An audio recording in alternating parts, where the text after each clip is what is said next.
This is the web transmission service of the Royal Canadian Military Institute. On September 23rd, the Defense and Security Studies program hosted a virtual book launch with security analyst and CSIS veteran Phil Gurski of Borealis Security and Risk Management. The topic of his book was The Peaceable Kingdom?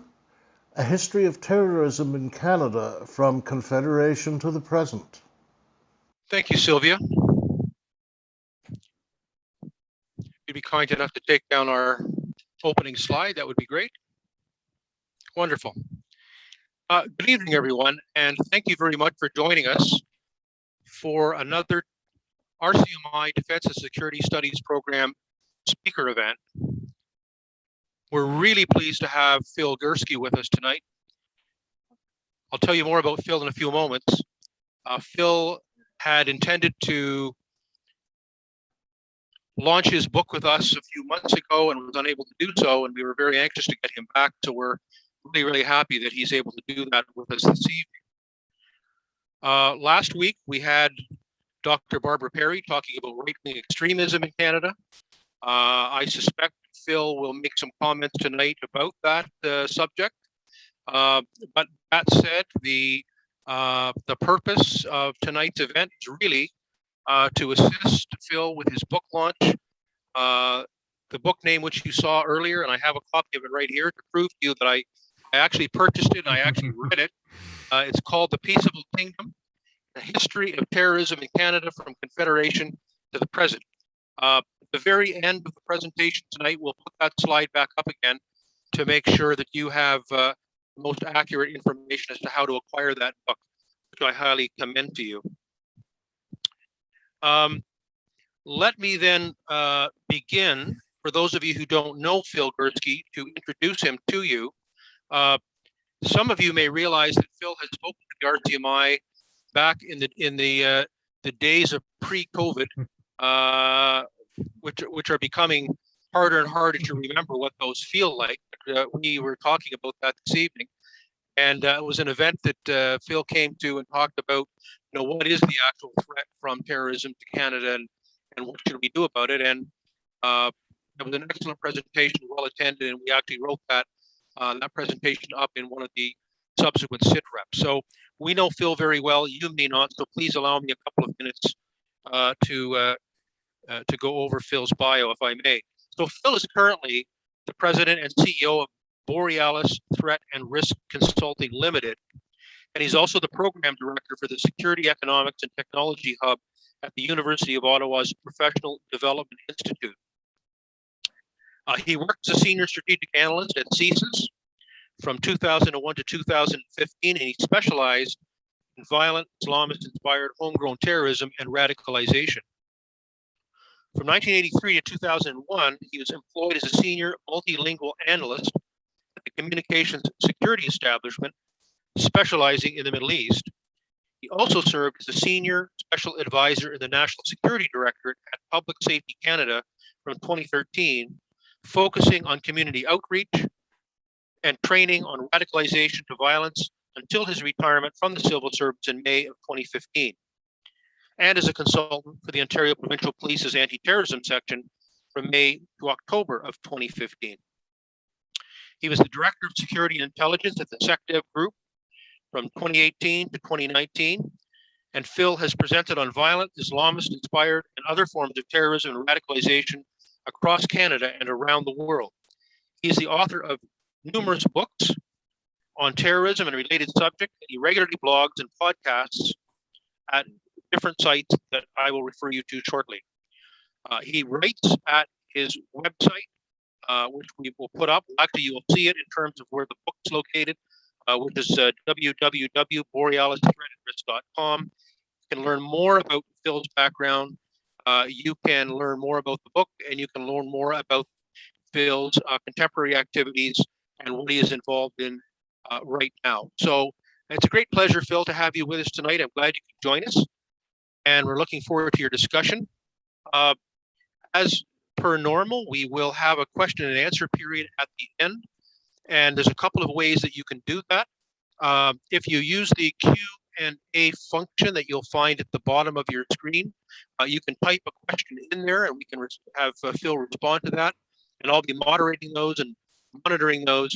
You can also use the raise hand function if you would prefer to ask your question verbally, and that's also fine. So those are the two ways you'll be able to ask questions at the end of this presentation. So with that, Phil, I welcome you to our Rcmi Defense and Security Studies program tonight. Look forward to hearing from you, and I will turn it over to you at this point in time. Thank you.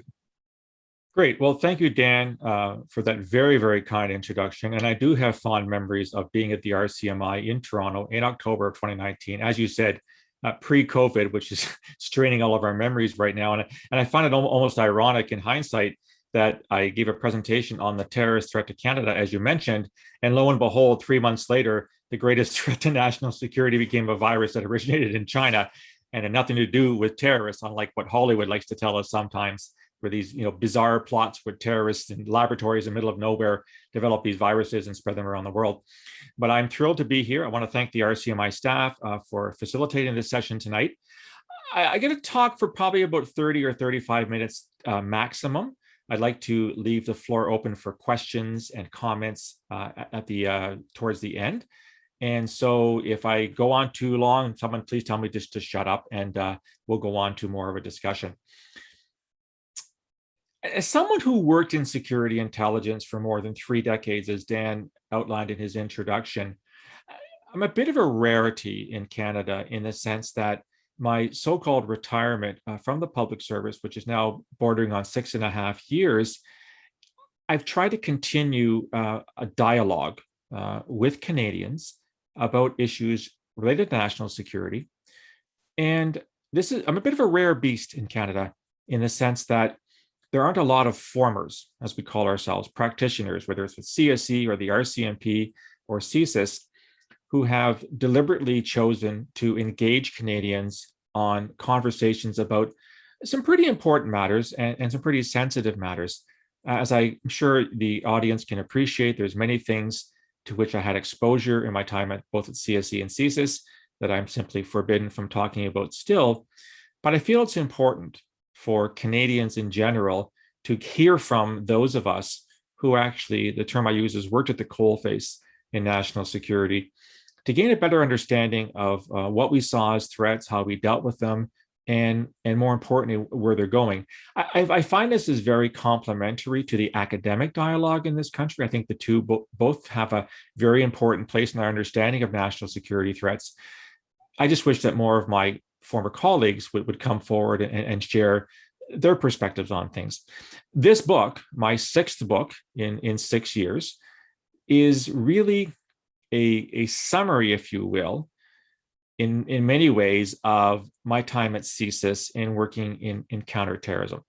Not exclusively for reasons I'll explain in a minute, but when I wrote the book, I decided that I wanted to tell the story from the viewpoints of the women and men who worked at CSIS and the RCMP from the 1960s onwards, who worked in national security and more narrowly in counterterrorism, to get their stories, what they did to help keep Canada safe, the cases that they worked on, to some extent the methodology that they used in carrying out their investigations. Again, as you can probably appreciate, I was forced to limit my use of information to open source. Thankfully, we have a number of very good journalists in this country who do national security reporting on a regular basis. And so I didn't really lack for material. I also, of course, would include some of my own perspectives on things. As Dan mentioned, I did work at CSIS, since just before 9/11 until 2015. But even when I worked at CSE in the 80s and 90s, I also worked very, very closely with the service back then. And the vast majority of the terrorist incidents, which I discuss in the book, date from my time in security intelligence, with 2 very minor exceptions that I'll explain. In that, then, this is really an account, a history of terrorism in our land as seen through the eyes and ears and experiences of people who worked in counterterrorism. It is not an academic book. And I'm not saying that in order to crow of my achievements or anything else, but simply to state the obvious that I am not an academic. I am an ex-practitioner, and I've always felt that it's important and crucial to speak to one's experiences rather than delve into areas in which one doesn't have a lot of say, if I could use that term. So the book is essentially chronological.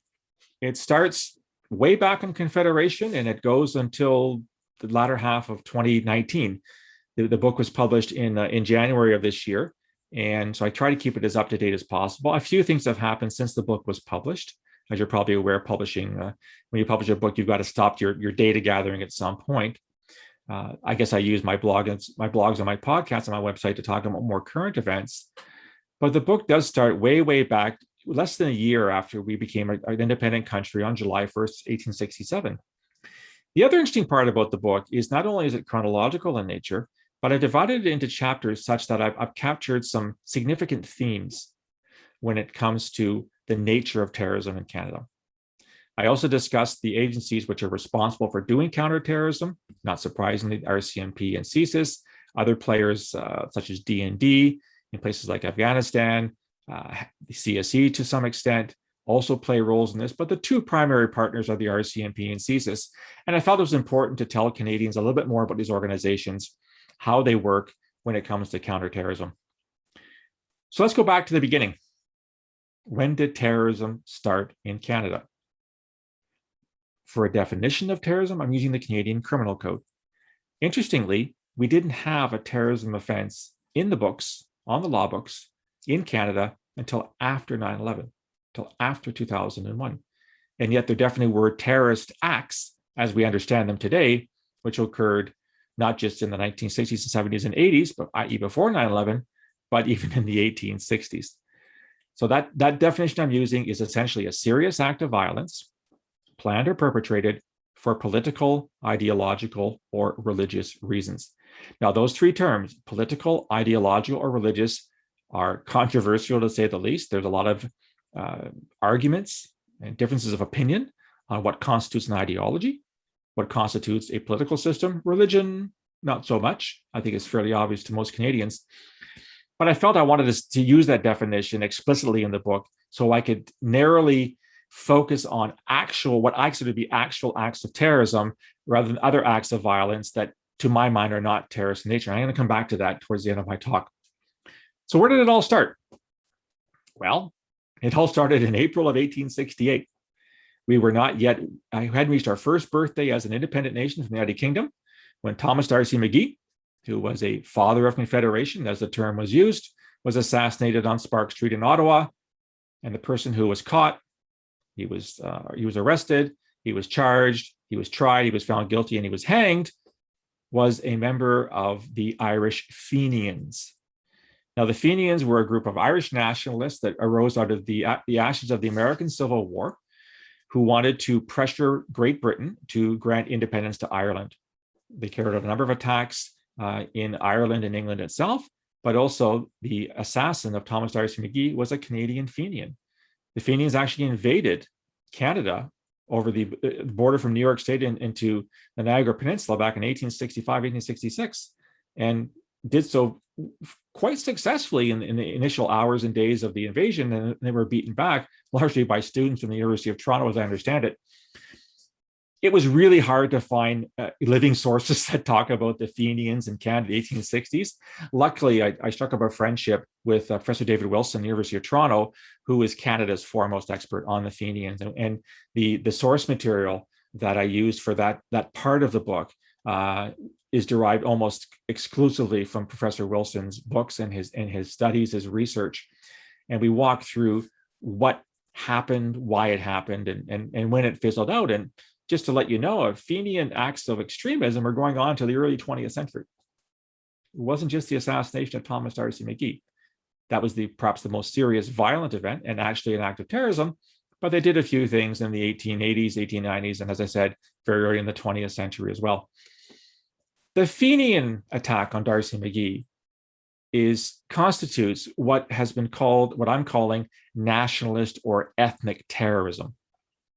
This is acts of terrorism carried out by groups or individuals who are trying to in some cases gained independence for their nation state within a larger polity.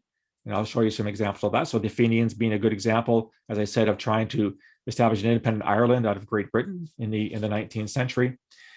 Most of the attacks that took place up until, I would say, the 1990s in Canada were all ethno-nationalist in nature. And that's what Chapter 2 talks about.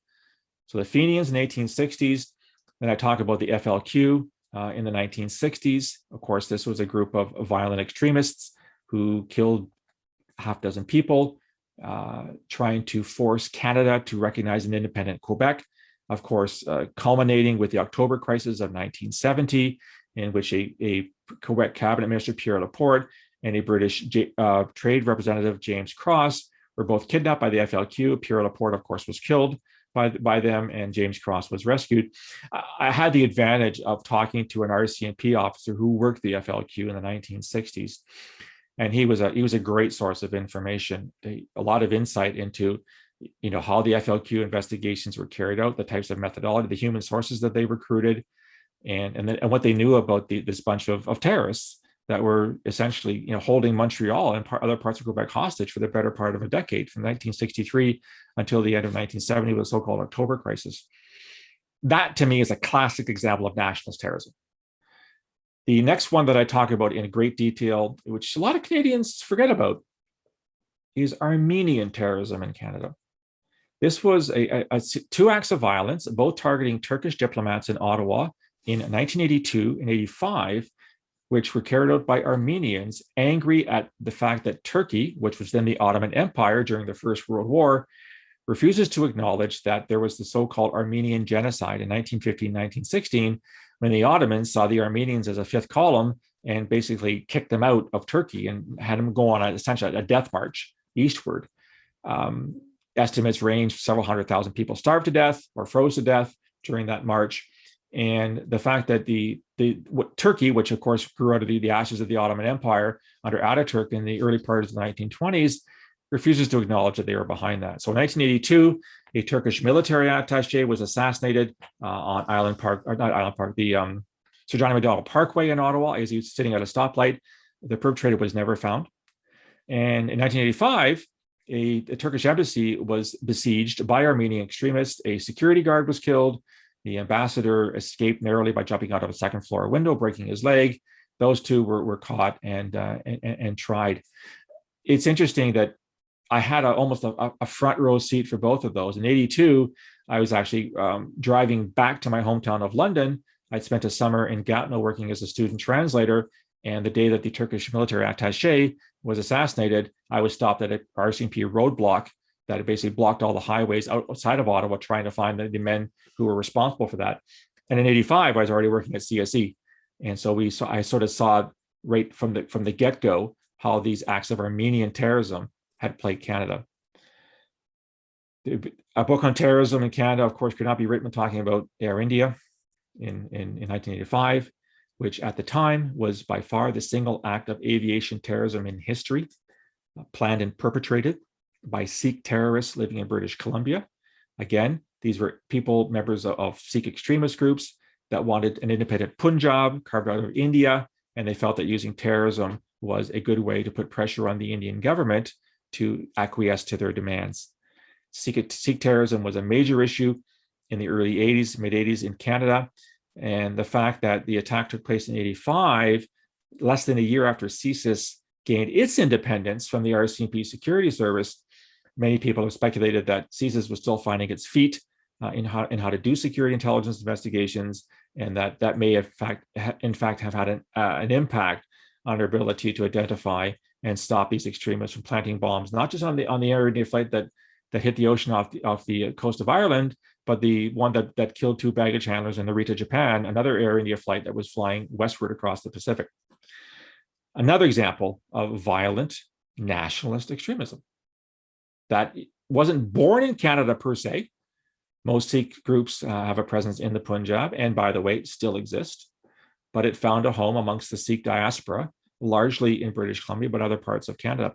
I found it quite fascinating that I'm not quite sure when this happened. In the past couple of years, Jagmeet Singh was leader of the NDP party, was interviewed by Terry Malevsky of CBC and asked about Sikh extremism, and he denied that there's any such thing as Sikh extremism. I found that rather cowardly of Mr. Singh to not acknowledge that there are terrorists within the Sikh community here in Canada. Not a lot of them, and I'm not trying to over-describe the situation, but clearly Sikh terrorism was a major investigative priority for the RCMP and CSIS in the early and mid 1980s.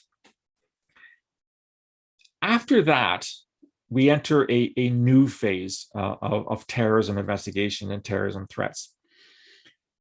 It starts in the late 1980s, goes into the 1990s, and then dominates in the 2000s and 2010s. And this is by far the largest chapter in the book for the very simple reason that the single largest threat to Canadian national security, as seen through CSIS and the RCMP investigations and trials, is that from what we call Islamist extremism or jihadis. To remind you that modern jihadism really sees the light of day in the 1960s and 70s in Egypt and Saudi Arabia, and again manifests itself amongst some in the Canadian diaspora. Canadians joined Al Qaeda in the 1980s, in the 1990s. Canada's infamous first family of terrorism, the Khadr family, Ahmed Said Khadr and his wife and his children were part of an Al Qaeda network in Afghanistan in the 1990s. So at CSIS, we were extremely involved in these types of investigations about Canadians either planning acts of terrorism in Canada or traveling abroad to join terrorist groups outside of the country. And I'll get back to that in a second. And I think for us, people talk about 9/11 as being a turning point. Well, in Canada, the turning point happened a year and a half, almost 2 years earlier. In December of 1999, Ahmed Rcmi, a Canadian Islamist extremist, was caught on the US, so the BC-Washington border, on his way to Los Angeles, where he planned a terrorist attack against the international airport, LAX. He was discovered by a border agent on the American side, and he was arrested and tried and found guilty. Had that attack taken place, had it been successful, our American colleagues would have looked at us and saying, what are you doing north of the border? Who are you investigating? Why was he not being on your list? Why was he not stopped? How did he get through your security system? And a lot of people I talked to who worked at CSIS at the time confessed to me that was really our wake-up moment in terms of doing Islamist extremism investigations. Not that we hadn't been doing them, but I felt that they felt that it became much, much more important because of that near miss where a Canadian would have been responsible for the deaths and injuries of perhaps dozens of people in the United States. It would have deleteriously affected Canada-US relations incredibly. And thankfully, it did not take place. So moving forward in the 2000s, in the 2010s, there are hundreds of investigations of which I was part at CSIS. The major cases I'm sure you're well aware of, the Toronto 18, 2005, 2006 was a plot to bomb 3 places in Toronto and probably the Trenton Air Force Base. They saw themselves as Al Qaeda in Canada. We had the 2010 plot in Ottawa, Operation Samosa, that was also going to bomb the Trenton Air Force Base, a repatriation ceremony. We had the Via Passenger plot. We had the Victoria plot. We've had many instances of people carrying out minor attacks or planning minor attacks in Canada, most of which have not killed really or wounded anyone, partly through the incompetence of the terrorists themselves. I think it was Strathroy back in 2016 with Aaron Driver, who couldn't build a simple bomb to even harm the cab driver in front where he was being driven possibly to London on his way to Toronto Union Station. And then, of course, in 2014, we had 2 attacks 3 days apart in Ottawa and Montreal. On the 20th, Martin Couture-Rouleau killed Warrant Officer Patrice Vincent as he was going to his workplace in a mall just on the South Shore before he too was killed by the RCMP. And we had, of course, Michael Zahapi-Bo, who killed Corporal Nathan Cirillo at the War Memorial on October 22nd, 2014, before storming Parliament, and he died in a hail of bullets. These were fascinating cases from a CSIS perspective and from a terrorism perspective, because they kind of married the homegrown and foreign fighter phenomena at the same time. We've had hundreds of Canadians that have gone to join Al-Shabaab in Somalia, some of whom have carried out attacks there. We had an attack in Algeria in 2013 carried out by 2 terrorists from my hometown of London who joined an Al-Qaeda group. We've had Canadians kill people in Bangladesh and in Iraq and Syria as well. The 2 cases of 2014 were both wannabes.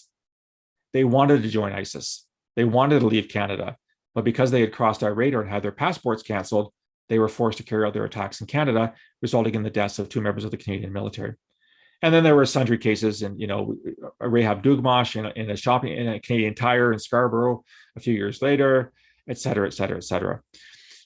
The reason why this chapter is by far the longest is because that's where I'm most experienced in doing counterterrorism. I specialize in Islamist extremism during my time at CSIS, but also it has been by far the single greatest threat, not just in Canada, but internationally. And I would argue, and I think I have the stats to back it up, that on a worldwide basis, jihadis still carry out more than 99% of all terrorist attacks around the world. And that's why we can't ignore them, especially now with the Taliban having retaken over Afghanistan and declared Islamic Emirate. One thing that I'm shocked no one's talking about is, are we going to see a new wave of foreign fighters, of Canadians and Westerners flocking to Afghanistan, much in the same way they flocked to Iraq and Syria in 2013, 2014, 2015 to join the so-called Islamic State, the Caliphate?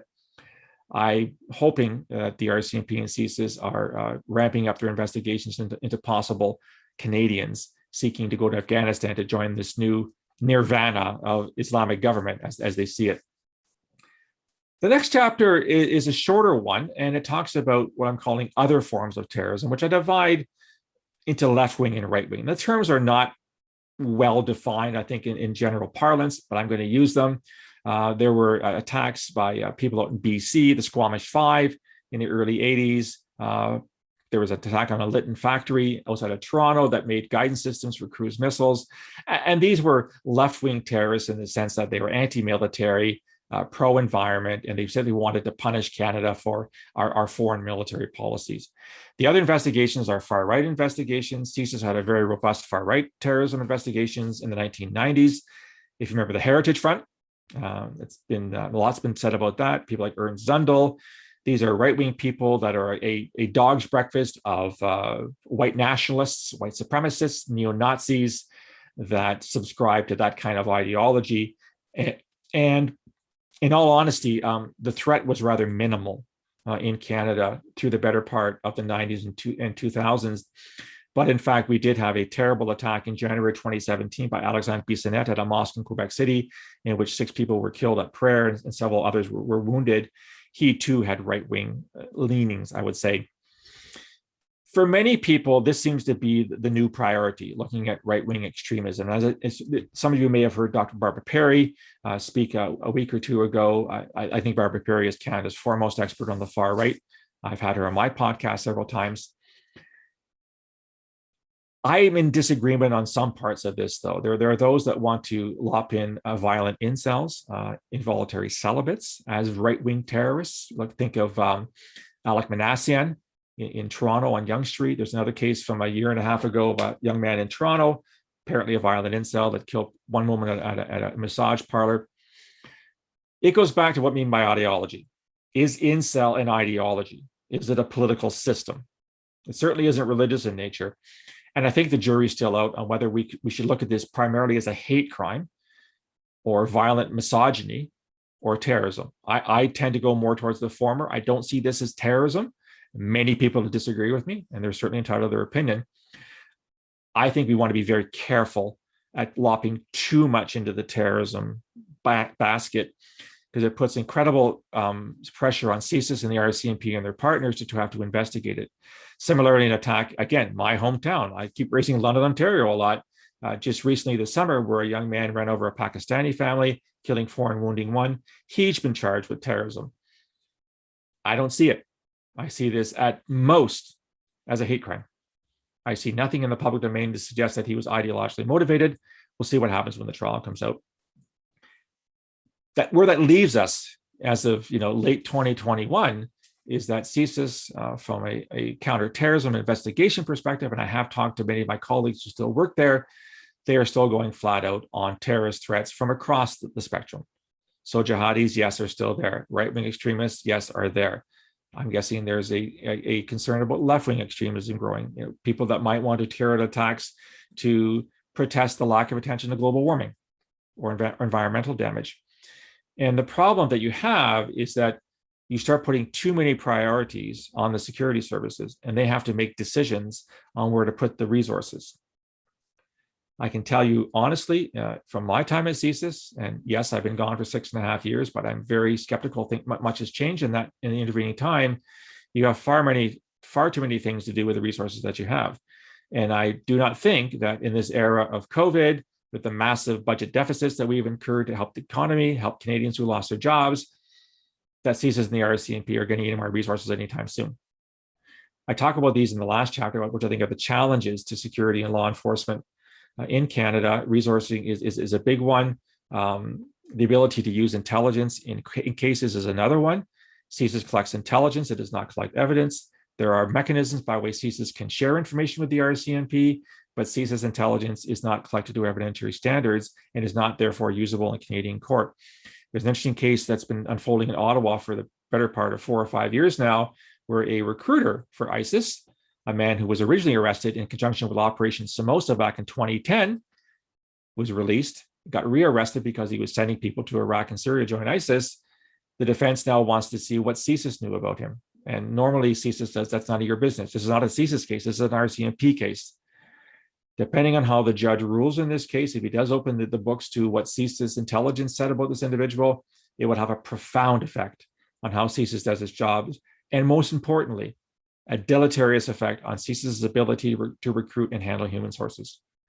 Many people will work for CSIS as human sources because they know that their information and their identities will not be disclosed in public.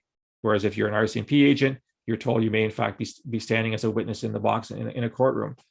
So if CSIS can't protect its human sources going forward, it'll have a huge effect on its ability to do its investigations.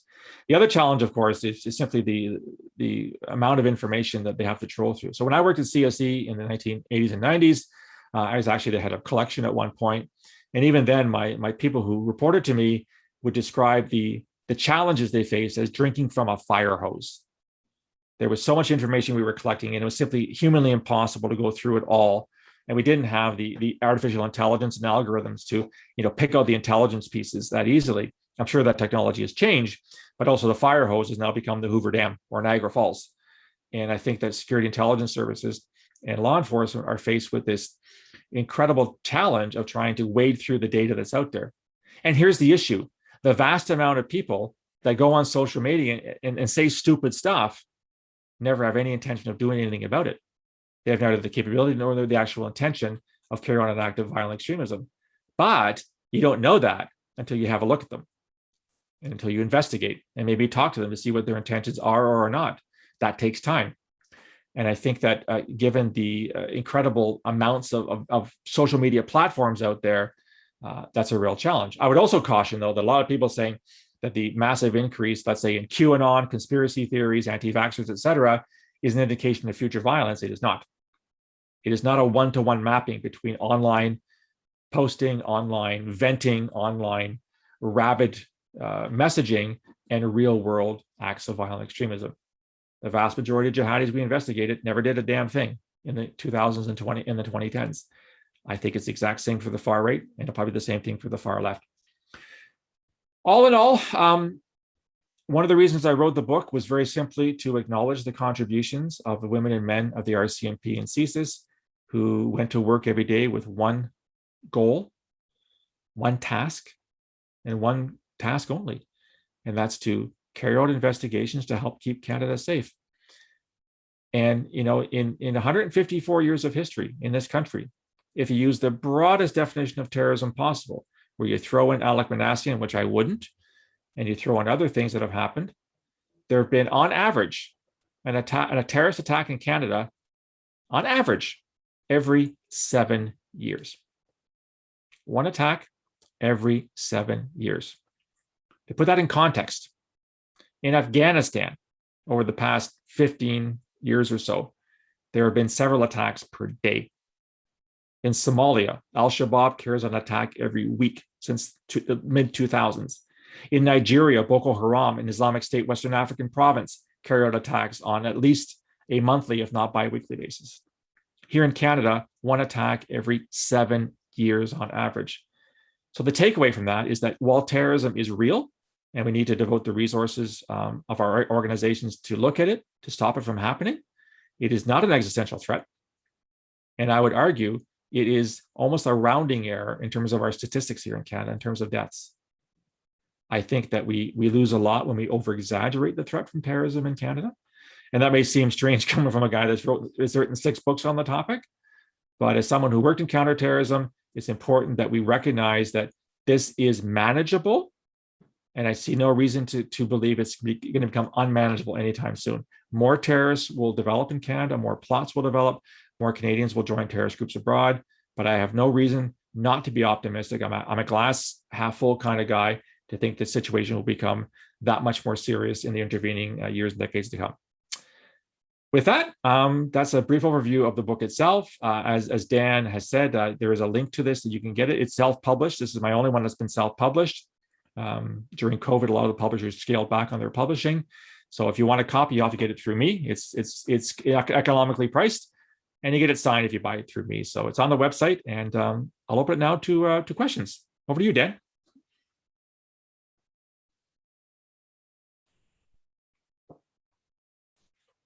Thanks, Phil. A real tour de force of your book in a short period of time. Well done. Thank you. One of the questions that I think people are interested in is the relationship between extremist groups, call them terrorist groups if you wish, in the United States and Canada. Can you talk to that a little bit for us? Do you see that as a kind of significant driver of Canadian terrorism, or is it pretty much, for lack of a better term, homegrown, if I can put it that way? It's a great question, Dan. I would argue, based on my experience, that the Islamist terrorist threat was almost 100% homegrown. Not to say they didn't have contacts in the United States. There are cases I worked on in which there were. The more worrisome, I think, aspect of this is right-wing extremism.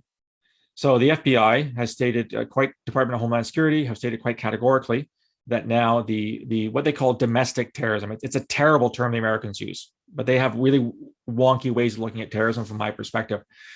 What they call domestic terrorism is what we would call right-wing terrorism. Neo-Nazi, white nationalists, white supremacists, as I outlined earlier, is by far the greatest threat to American national security from a terrorism perspective. And there, if you've ever heard of the Southern Poverty Law Center, the SPLC monitors these groups and has been for quite some time. Don't always agree with the SPLC, but they've done a good job of I think, categorizing and cataloging these people.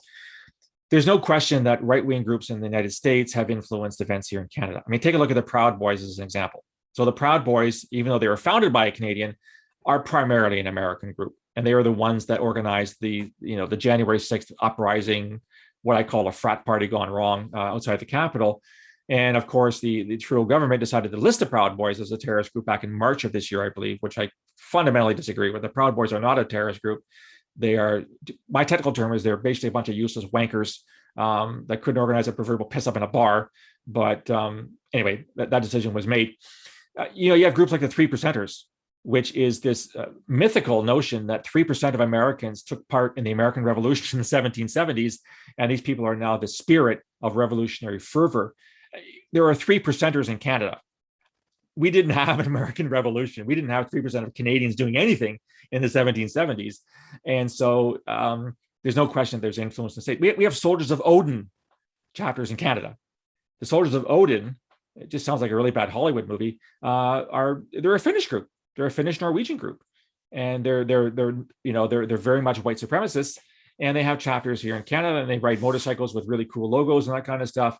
So there's no question, I think, that when it comes to right-wing terrorism, right-wing extremism in Canada, there's a tremendous amount of influence from the Americans, for the simple fact that the numbers of people in the United States that subscribe to these ideologies is several orders of magnitude bigger than what we have here in Canada.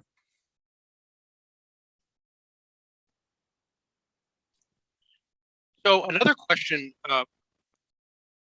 which is interesting. Today, it was revealed that a website called Epic was hacked, and that many of the right-wing extremist organizations over the past several months and years had migrated to this website because they felt it was very secure. And evidently it was hacked recently, and all the information was dumped out, which somebody had labeled as the Rosetta Stone information for right-wing extremism. This is a huge amount of information. So one of the people online with us tonight is interested in our capabilities with artificial intelligence. Mm-hmm.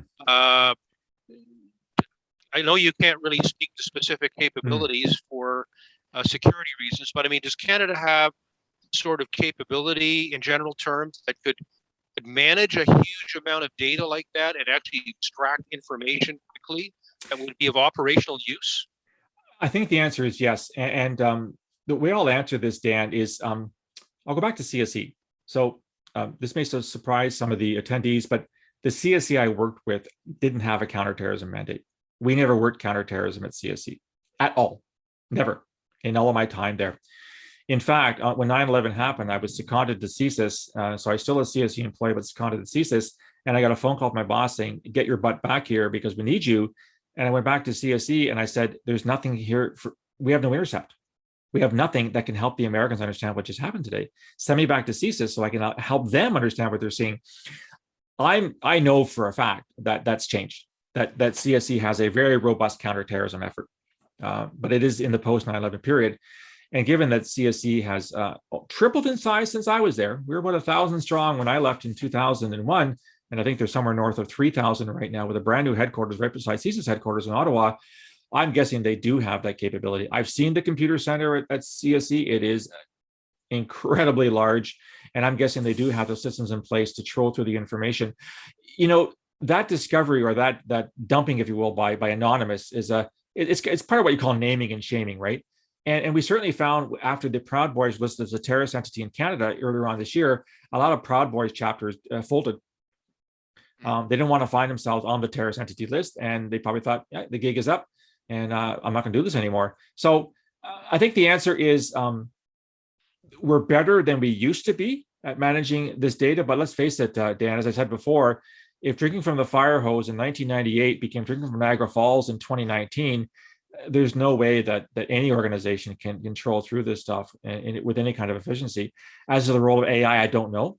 I'm guessing the answer is yes. Those systems have been developed, but you will never keep up with the amount of data. It's simply overwhelming. Right.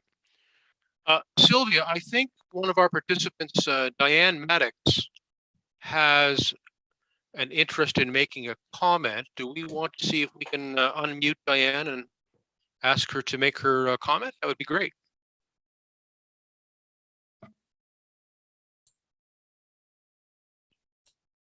Hi, Diane.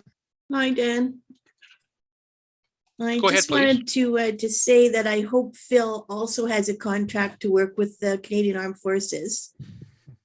I did see Barbara Perry speak, as you know, and I put a lot of emphasis on experience. It's no matter what the project is, I always find it relevant and extremely effective. So thank you for the presentation tonight. And not really a question, just a hope. Well, thank you, Diane. That's very kind of you. I'm going to give you a bit of a bad news story here. And I had this conversation with a colleague from Newfoundland yesterday, who was a former Rcmi officer who made a presentation on his time in Afghanistan as part of the Canadian police contingent in the early 2010s. We are terrible in Canada at using formers in our security, intelligence, and defense organizations.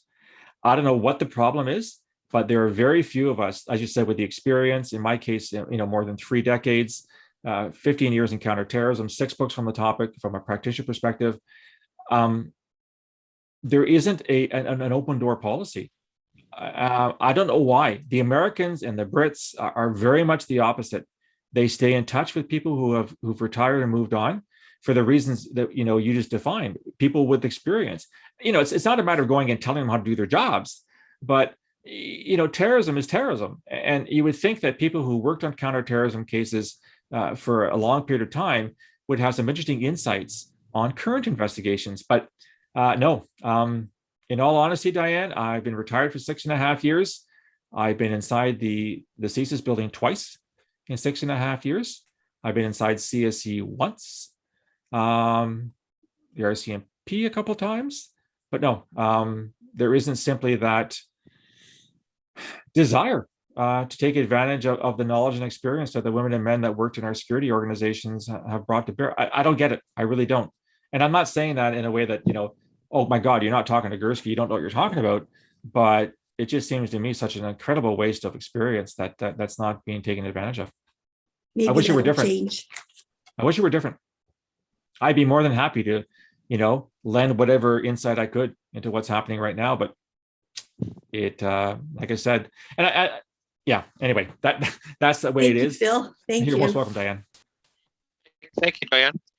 Phil, I have another question. I'm going to try and expand it a bit to ask you to try and put a bit of a broader perspective on this. It seems to me that there are three kinds of terrorist phenomenon that we seem to be aware of in Canada. There are terrorist actions against Canada and Canadian targets, if you will. There are terrorist actions that occur in Canada against targets that are not necessarily Canadian, right? Such as the Area de bombing, for example. And then there is the issue of Canadians, in a sense, exporting terrorism, i.e. participating in terrorist actions in other places. There's obviously some interest in the extent to which immigration plays into a kind of narrative around, are we importing potential terrorists, and how do we manage that problem? Can you just comment on whether my sort of model is more or less correct and being a perceived risk with respect to terrorism? I think it is, Dan, and certainly, obviously in the book I do cover all three of those. I even wrote an entire book on what I call Western foreign fighters. It was my second book, published in 2016, where I looked at Canadians who'd gone to join Al-Shabaab and Al-Qaeda and things like that. From a security intelligence perspective, the nature of the target, whether it's here in Canada or abroad, is irrelevant. If a Canadian is showing signs of radicalizing to violence, adopting violent ideologies, pledging allegiance to a group, like Aaron Driver did. He put out a video saying he was a member of Islamic State, even though he probably couldn't spell Islamic State. That's what he said he was. From those organizations that are tasked with stopping that, we don't care. If these are Canadians doing this, they are our targets. They are the ones we need to investigate, and we need to stop them before they do anything, whether it's here or abroad. The immigration question is an interesting one, and maybe some of the attendees aren't really aware that CSIS actually plays a significant role in immigration in Canada. There are a number of countries from which CSIS has the authority to look into potential immigrants to determine if, in fact, there's any intelligence to suggest they may have some kind of a link to an extremist organization, and they can advise Citizenship and Immigration Canada, and they can advise Canada's Border Services Agency that persons A, B, or C should not be admitted to Canada based on the intelligence that we have found.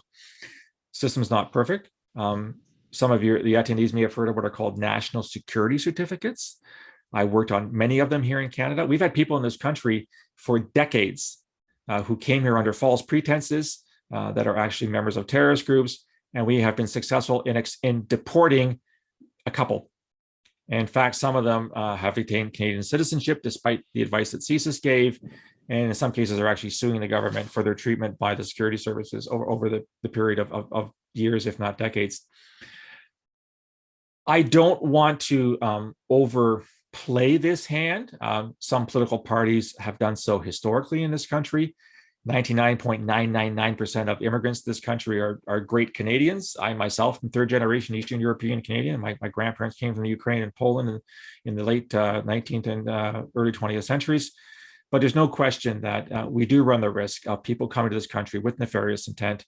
And I think what we need to do is we need to allow CSIS to, when it gives advice. CSIS is an advisory body. CSIS has no powers of detention, no powers of decision making. It advises the government. What we need to ensure is that the Canadian government takes that advice seriously, and in cases where people are deemed to pose a risk to national security or public safety, that they are denied entry and not simply allowed through the system, which unfortunately has happened in the past. Right. Okay. I've read the book. I've heard you tonight, and one of the things that you tend to emphasize is the need for precision with respect to identification, labeling, terminology. I can use a fancy term, epistemology. Yeah. Of the whole terrorist ecosystem, because there are already laws on the books to deal with things like hate crimes and other sorts of things that in some cases seem to straddle, two different realms and could potentially be labeled as terrorist acts, but are not. Do you think that there is a general reluctance in Canada to label an act as terrorism, either because it tends to get the population too excited, or because it may have some international ramifications with respect to where that terrorist act may be linked to internationally, or is this just really good, solid law enforcement policy to keep it within the box that it needs to be kept within? It's actually the opposite, Dan. I've argued in the past couple of years that we're using terrorism to describe far too many things. I cited Alec Manassian. That to me is not an act of terrorism. The attack in London, where the Pakistani family was tragically killed, I don't see that as an act of terrorism. I've actually seen a shift in recent years where people are reluctant to use the word terrorism to refer to Islamist extremism, which still dominates terrorist movements around the world. They don't want to call that terrorism. They want to call it something else, and overuse it for actors perceived to be right-wing extremists, whether white supremacists, anti-immigrant, whatever. Look, we survived in this country for 134 years without a terrorism part of the criminal code. It only came in, as I said, after 9/11. Terrorists at their heart are murderers or conspiracy to commit murders. Why do we need a separate part of the criminal code to deal with something which has been dealt with, if I may be so bold, since Hammurabi wrote his code? And when did Hammurabi live? Better than I do, Dan, like X thousand BC in Iraq. We don't need a special provision of the criminal code to deal with terrorism, because terrorists engage in acts that have been crimes for thousands of years. Interestingly, under Canadian law, as I understand it, being charged with first-degree murder and being charged with terrorism carry the same sentence. It's usually life imprisonment, minimum 25 years. Whereas with hate crimes, which is Section 319 of the Criminal Code, if the judge determines that a particular act of violence was carried out against a specific target because of their ethnicity, sexuality, whatever, the judge has the leeway, has the latitude to increase the sentence. So if it's 10 years for assault, but you assault this person because you hate gays or hate blacks or hate women or whatever, now your sentence is 15 years. You don't have the same provisions with terrorism. So, again, it may seem counterintuitive for a guy that worked in counterterrorism for 15 years and has written 6 books on the topic and talks about it on a daily basis.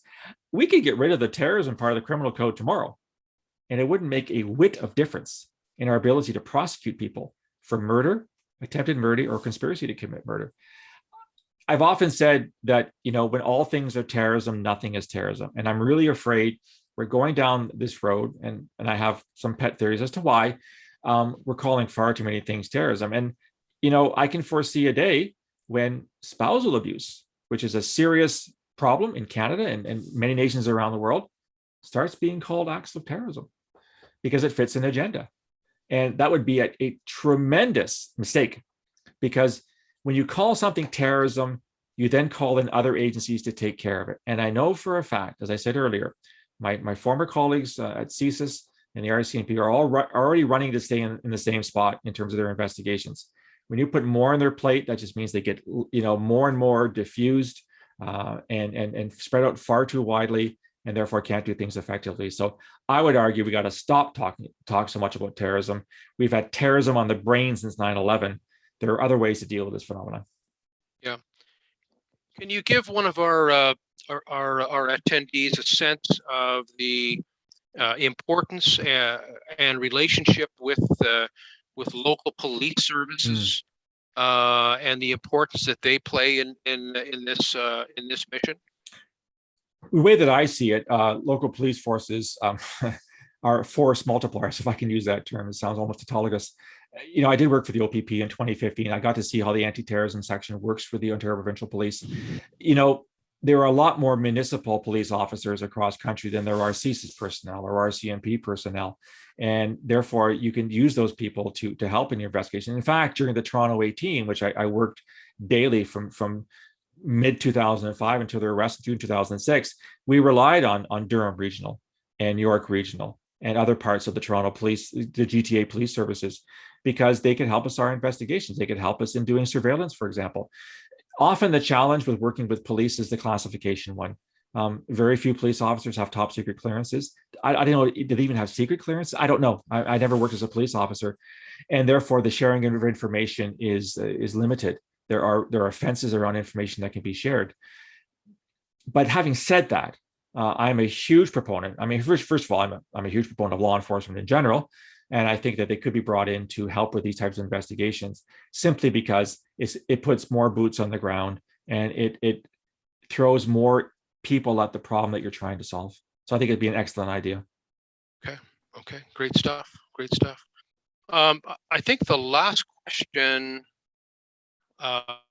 perhaps, or maybe the second last question, let me just see.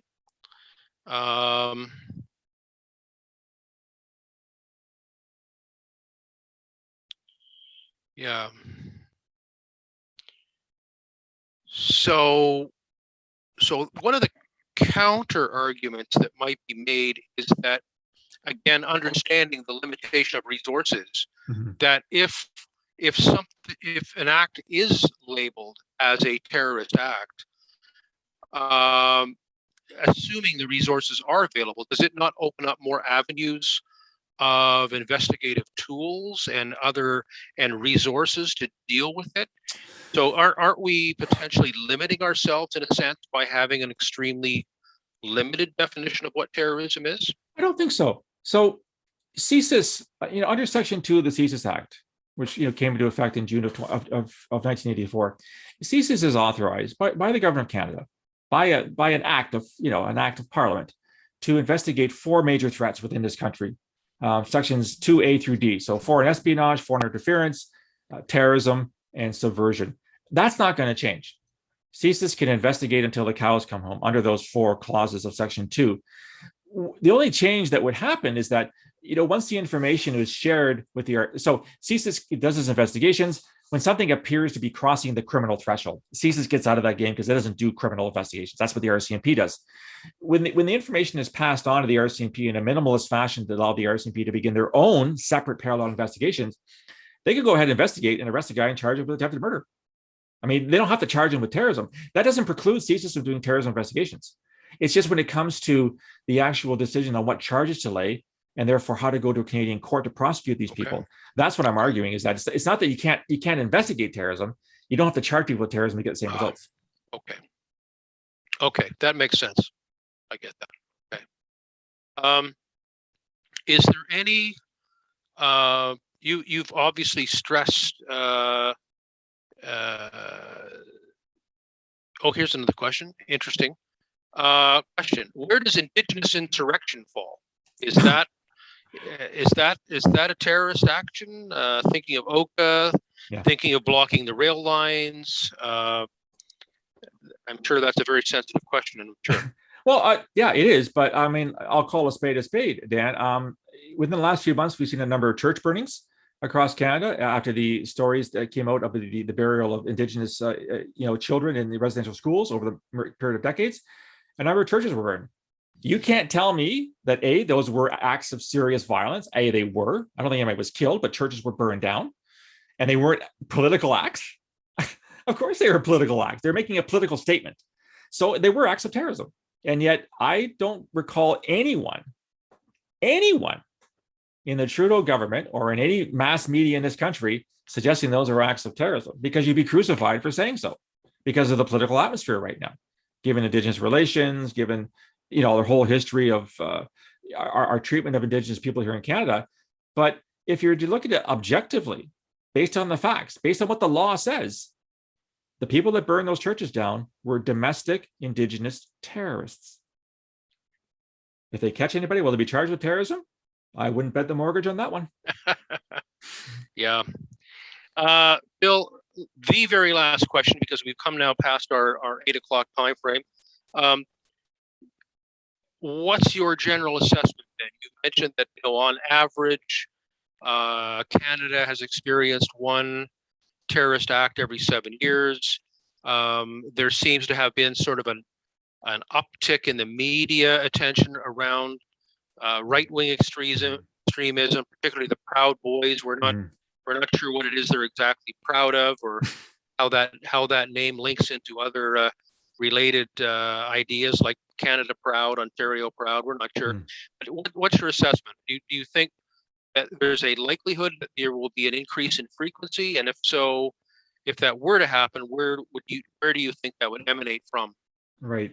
The once every 7 years is, I'm looking over 154 years of Canadian history, and I'm saying, using the widest possible definition, there's maybe 20 acts of terrorism in 100. That's where I get my 7 years from. But clearly, between the assassination of T.D. McGee and the rise of the VFLQ, which is the better part of a century, nothing really happened. The graph was pretty flat. Yeah, it's pretty flat. And then, of course, it rises. Yeah. So, I mean, statistics, damn statistics, they say, well, statistics, right? So there has been obviously an uptick since the 1960s, but still, again, you look at the actual acts of violence that have been perpetrated. And if you add in the ones that were for, like the Toronto 18, we're still looking at, a couple a year at most. And I just don't see why there's any reason to fear or to predict that we're going to see a spike in terrorism going forward. I don't have a crystal ball, Dan. I don't read the future, but I think humans are humans. Terrorists are terrorists. And the vast majority of people who hold hateful, heinous ideologies against other people for whatever reason, whether they're jihadis or right-wing or left-wing, whatever, never do a damn thing. And I see no reason to believe that's going to change. I'm sure there are concerns now in the wake of the election this week. We saw a tremendous surge in anti-Trudeau sentiment. I don't know whether you've seen in your part of Ontario, Dan. I've seen the F blank blank blank Trudeau signs when I go out for drives out near my cottage. Will people be galvanized by the fact that Trudeau's still our prime minister when they wanted him out of office? I don't know. But again, if the worst thing that happens is that a Trudeau campaign bus had gravel thrown at it, yeah, I'm not dismissing. That was a terrible thing to do, but gravel thrown at it versus in Mozambique where they're beheading people on a regular basis. Let's keep things in perspective is what I'm trying to say. And I could be wrong, and I'll admit my error if I am, but I don't think we're going to see a tremendous increase in terrorism in Canada. Well, Phil, I'm sure everybody that's online listening to you right now hopes that you are not wrong, and that the trends you've identified and the causations you've identified are valid. And so I think that gives us an opportunity for a hopeful ending to this discussion, as serious as many of these incidents have been. We'd like to have zero incidents per 7 years if we could. So I'd like to thank you really for taking the time to be with us tonight. I think it's been very informative. When my thank yous and wrap up are finished, I will ask Sylvia to put that PowerPoint back up so that you can see the book and you can see how you can acquire that book. And I very highly recommend that to you. Let me thank, as per normal, Sylvia Lau, who is the center of gravity for making all things work at the RCMI right now. She's fantastically cooperative and flexible, and we would not have been able to mount so many great presentations like yours tonight, Phil, without Sylvia's help. Eric Morse, who you know well, Yeah. My colleague in the communications side of the house is ever present and very important in terms of marketing and communications for all of our events. I believe that our president, Mike Hoare, is online. So thanks to Mike and his support of the Defense and Security Studies program.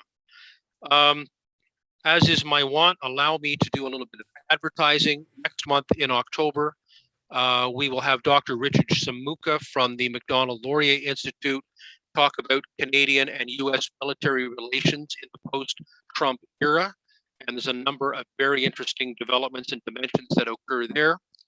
And in November, we're very excited to have Major General Dennis Thompson and hopefully two of his colleagues, Major Generals David Fraser and Mark Milner, who have been actively working behind the scenes and in some cases in front of the scenes to extract more of the Afghans who were supportive of the Canadian mission in Afghanistan.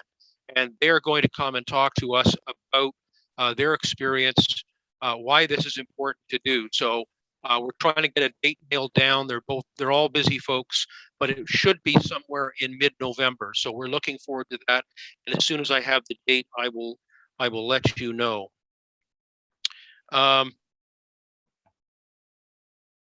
We don't have a specific event planned for December. You never know, we might have one. Typically we don't. And what the reason for that is because we're hoping that December will be an exceptionally busy month at the RCMI, because the RCMI, as you know, is now open and people are using it again, and it's been wonderful. So we're hoping that December is an incredibly busy month. I know that there is one evening in November, specifically November 24th, which will be the RCMI annual general meeting. That will be a live event at 8 o'clock in the evening. So RCMI members, I'm sure you've started to see information about that flow. And I believe that you would be encouraged to attend that important event, because the RCMI has not been able to have a live AGM for a couple of years thanks to COVID-19. So it would be great to see people there. With that, I thank you again, Phil. I look forward to seeing you at the RCMI at the bar as soon as possible, and the beer will be on me. Ladies and gentlemen, thank you so much for attending tonight. I encourage you once again to have a look at this book, and I think you'll find it extremely interesting and informative. And once again, thank you from the Defense and Security Studies program for attending. Without further ado, I'm going to sign myself off and wish you a pleasant evening. And I look forward to seeing you again in October at our event with Dr. Richard Samuka. Have a pleasant evening. Thank you. Thanks, Dan. Good night, all. Good night. This has been another in our series of webcasts produced by the Royal Canadian Military Institute in Toronto as a public educational service. You can find news of upcoming events and links to our webcast archives at www.rcmi.org. On behalf of the RCMI, this is Eric Morse saying goodbye for now, and thank you for joining us.